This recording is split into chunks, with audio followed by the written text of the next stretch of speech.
Hey, welcome back. I am really excited about our lesson today. We are going to be turning basic forms into delectable desserts. This is one lesson that I think is really crucial because it shows you that there are forms and shapes everywhere. So let's get going.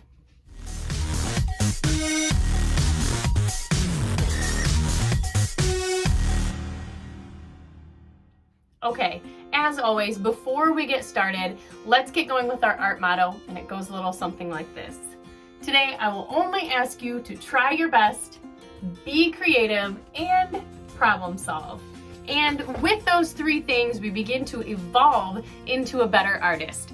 Now, my inspiration for today's lesson is the late and great Wayne Thiebaud.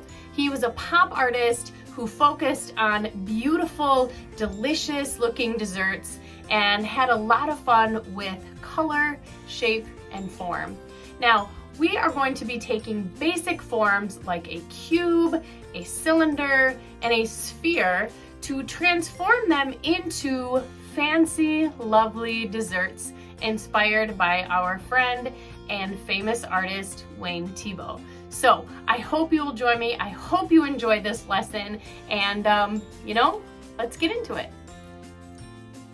Today in art, I will use value to transform shapes into 3D forms.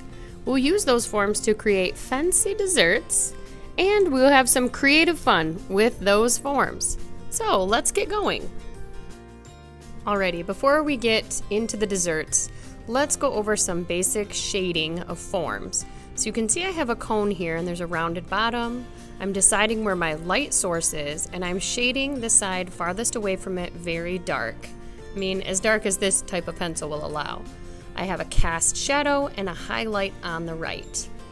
So this is our cone, but what I haven't told you is we're using a value scale of at least 5 different values from darkest to the very brightest white.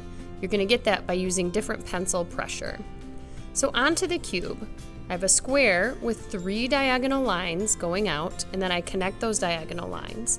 I have about a mid-tone shadow on the front and a darker shadow on that left side, as that is the farthest away from the light source. And the top is pretty bright, so that will be probably a scale 2 on the value scale over there, or a value of a 2 on the scale. Then I have my cast shadow, which is very, very dark. And that is my cube. Next up is the cylinder. Remember to curve that bottom line. It really starts with an oval on top, 2 lines down, and then a curved line on the bottom. Now you see that little cast, or that little highlight on the left? That is really important. That's what really helps to make that look 3-dimensional. My value scale thins out a little bit as I head towards the light source on the left. And then I have my deep dark cast shadow on the side. Now my top is about a mid-tone, and altogether that comes together to make a cylinder. On to the pyramid. This is great because there's only 2 sides. The light source is, again, off to the top left.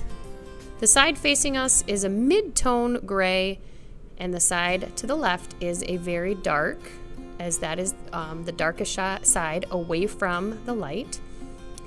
Next up is our sphere. There's a little reflection on the very, very left. It's hard to see in this video, but make sure that you have that there so it looks nice and shiny, and there's a little reflection. Up close to the light on the right, it stays very, very bright. You're going to go from dark to light in sort of a crescent moon or C-shaped coloring or value change so that it maintains its sphere-like quality and looks 3-dimensional. Again, that cast shadow is very, very dark. Now we're going to put these elements together to create an ice cream cone. I have a sphere and a cone in sort of this organic form at the bottom of that ice cream. I've decided my light source.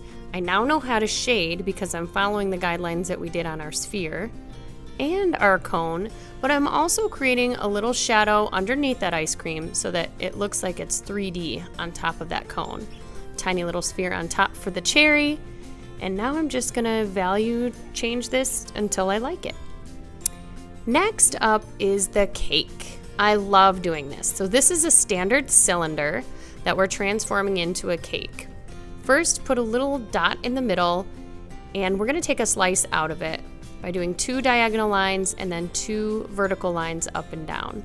That little diagonal line at the bottom is really important to show that the cake separates and that we have a slice missing. So let's see, I'm doing a little bit of noodling with my lines just to make sure that they are the way that I like them. My little sphere on top for the cherry. Next up, this is kind of like a pyramid. It's a piece of pie, so we're starting with actually a rectangle and then kind of doing a triangle towards the back. I'm just going to play around with the shading of this and my little sphere on top for a cherry. And then really I'm just going to use some organic lines and shapes to sort of make that pie crust.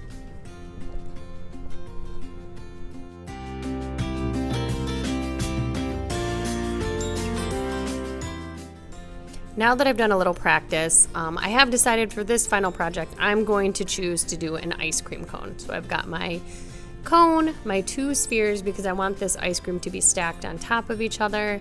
And now I'm just gonna play around with my shapes to get them just the way that I like them. I like the idea of doing this sort of drippy, gooey topping on top. So doing that, and I'm making sure that this organic shape bottom looks like it would fit on top of that sphere. So I'm doing some overlapping in my drawing. Next up is the best part. This is where we get to have a little bit of fun. Even though I'm painting and just choosing whatever colors I like, I really am trying to honor that value scale with my colors to make sure that it looks like there's a light source off to the right and that I'm getting some shading off to the left. Here I'm just adding a few fine details and making it just the way I like it, adding a little extra color here and there, and just kind of having fun with these forms. So I have the items that I've been working on, right? My forms, and I've turned them into a delicious dessert. So I think we've done our job here. I'm very excited about this project.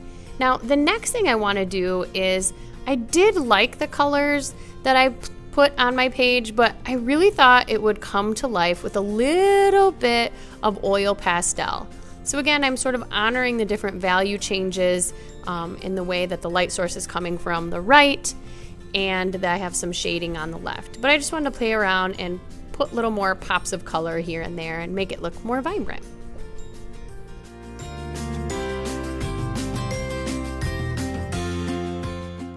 We did our job. Look at those spheres and cones. I can't wait to see what forms you choose for your project. Thank you for being here, and as always, keep on arting.